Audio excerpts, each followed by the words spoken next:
Okay po, Miss Lilac. So, next set of exercises natin, Swiss ball saw, tapos medicine ball, crunch, twist. Okay?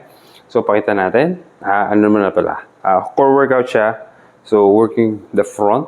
Tapos, balance natin kasi magpa-plank tayo dito. Tapos, move tayo ng isuso natin yung medicine ball, yung Swiss ball natin.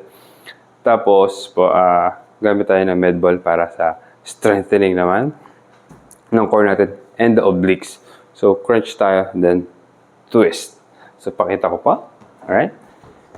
So, dito, elbows natin, shoulder width, right under the shoulders. So, pakita ko pa. Kunyari, naka-plank na ako.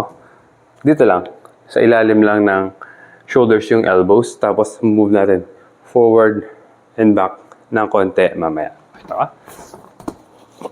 So, plank position sa ball. Alright, elbows right under the shoulders. Tapos, heels up. Check, heels up. Then, exhale. Pull back. 2, 3. Gagawa tayo ng 20 repetitions pa. So, dito, pwede siyang medyo mabilis. Pero hindi naman yung ballistic na sobrang, hindi naman ganito na ano pa, ha? Na ballistic na ganito. So, dahan-dahan pa rin. Pero, on a faster pace kesa dun sa iba. Exhale, pull. Alright? So, flowing movement. 20 repetitions, then hinga lang tayo ng konti. 10 to 15 seconds. So, pag huminga pala tayo in between exercises po, maganda. Very, very deep breath. Alright, Miss Lilac? Switch tayo. Excuse mo na. Swiss ball. So, higa tayo.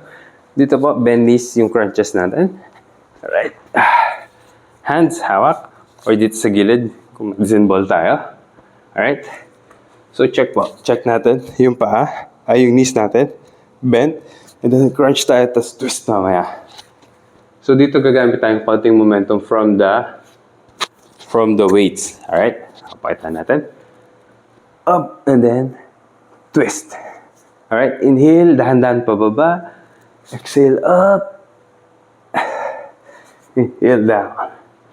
Alright. Gusto po natin dito naka-hunch yung likod. Letter C yung likod natin para ipit talaga yung core. Dito yung workout. Then tuck yung chin in. Tapos pag angat, twist to one side and kabila. So dito 10 repetitions lang, bali 5 each. Like this. Exhale. Dahan-dahan. Pababa. Exhale up. Slow, slow, slow. Alright.